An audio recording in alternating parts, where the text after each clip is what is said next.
aman. Tapi bagaimana kalau kenyataannya jauh lebih besar dari yang diumumkan? Ada laporan yang menyebut kerusakan pangkalan militer Amerika Serikat ternyata lebih parah. Korban yang direvisi dan bahkan dugaan data yang dimanipulasi. Dan yang lebih bikin panas, Iran disebut-sebut punya kartu baru yang bisa mengubah arah permainan. Bukan cuma di medan perang, tapi juga di meja perundingan. Hari ini, kita akan bongkar satu persatu.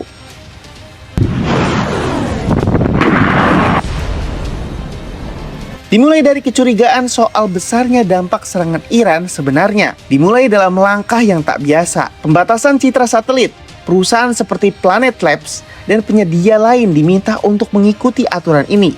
Alasannya terdengar logis, mencegah Iran menggunakan data satelit untuk menentukan target. Tapi masalahnya, setelah pembatasan ini berlaku, serangan balasan Iran tetap terjadi di berbagai lokasi. Dari sini muncul pertanyaan, apakah ini benar soal keamanan atau justru upaya menutupi dampak yang lebih besar yang dapat tersebar? Faktanya mulai terkuak. Laporan dari NBC News menyebut biaya perbaikan infrastruktur militer Amerika menembus lebih dari 5 miliar dolar atau sekitar 80 triliun rupiah. Angka yang jelas tidaklah kecil. Lebih dari 100 target di 7 negara: Qatar, Uni Emirat Arab, Bahrain, Yordania, Kuwait, Irak, dan landasan pacu. Ada 11 fasilitas utama disebut mengalami kerusakan berat yang berdampak langsung pada operasi militer. Bahkan terjadi salah tembak yang menjatuhkan 3 pesawat Amerika Serikat di wilayah konflik. Yang lebih sensitif, soal korban. Data yang dirilis tidaklah konsisten. Investigasi dari The Intercept menemukan laporan Pentagon berubah-ubah. Dari 428 korban luka, lalu turun menjadi 413 hanya dalam sehari saja. Selisih ini memicu spekulasi, apakah radar mutakhir sampai rudal pencegat bernilai jutaan dolar.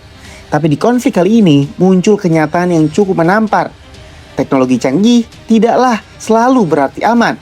Salah satu contoh paling mencolok adalah laporan tentang pesawat tempur lawas Northrop F-5 yang berhasil menembus pertahanan udara dan masuk ke wilayah Kuwait dan bahkan menyerang Camp Bahrain. Padahal area itu dilindungi sistem radar dan pertahanan modern. Artinya, masalahnya bukan sekedar alat, tapi bagaimana alat ini dihadapi.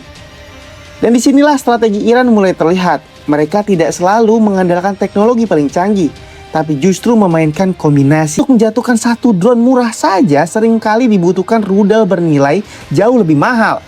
Akibatnya, pertahanan jadi tidak efisien dan beresiko menghabiskan atau kehabisan amunisi di momen-momen krusial.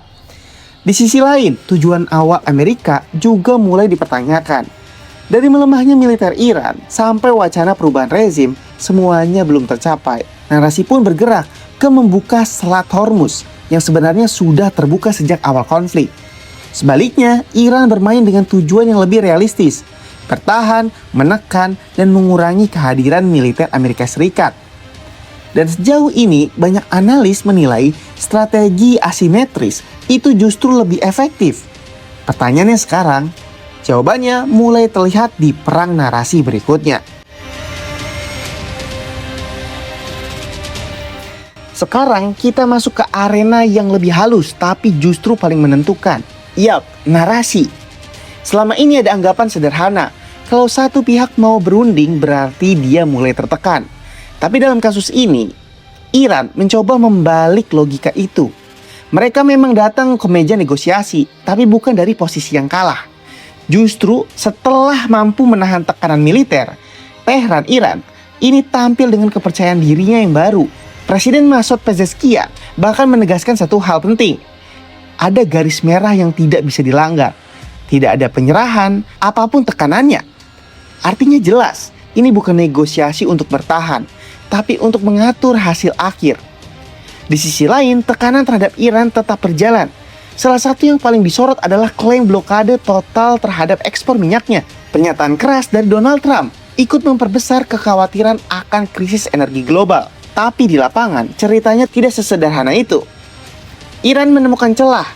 Alih-alih menembus jalur internasional yang diawasi ketat, kapal tanker mereka bergerak menyusuri pesisir sendiri menuju Pakistan dan India. Di sini mereka memanfaatkan prinsip innocent passage, hasil lintas damai yang secara hukum tidak bisa diblokir oleh negara pesisir. Hasilnya secara politik disebut blokade total. tapi secara praktik tidak benar-benar total. Iran tetap bisa menjaga aliran minyaknya sekaligus menghindari tekanan ekonomi maksimum. Sementara itu, di kubu Amerika muncul kesan yang berbeda. Beberapa pengamat menilai Washington ini mulai kesulitan mencari jalan keluar yang jelas. Kanselir Jerman Friedrich Merz bahkan menyebut tidak ada strategi keluar yang konkret dan memperingatkan bahwa secara geopolitik, posisi Amerika Serikat ini terlihat semakin tertekan.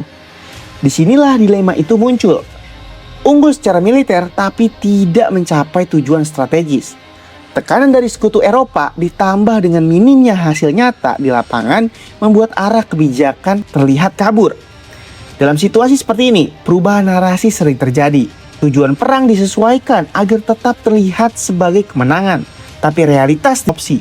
Sementara Iran menurutnya masih memegang beberapa kartu penting, mulai dari energi, jalur laut, sampai tekanan terhadap pasar minyak global.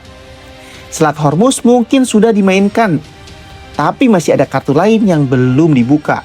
Selat Bab el-Mandeb, jalur vital menuju terusan Suez yang terhubung dengan sekutu Iran seperti Houthi. Nah, kalau kedua jalur ini terganggu bersamaan, dampaknya bukan regional, tapi jadi global. Dan semua ini diperkuat dengan konsep yang mereka sebut 3M. Munition, Markets, dan Midterm. Tekanan militer, tekanan ekonomi, dan tekanan politik. Semuanya diarahkan untuk satu tujuan. Memastikan akhir konflik tidak ditentukan oleh siapa yang paling kuat di medan perang, tapi oleh siapa yang paling mampu mengendalikan permainan. Dan dari sini pertanyaan besarnya makin tajam.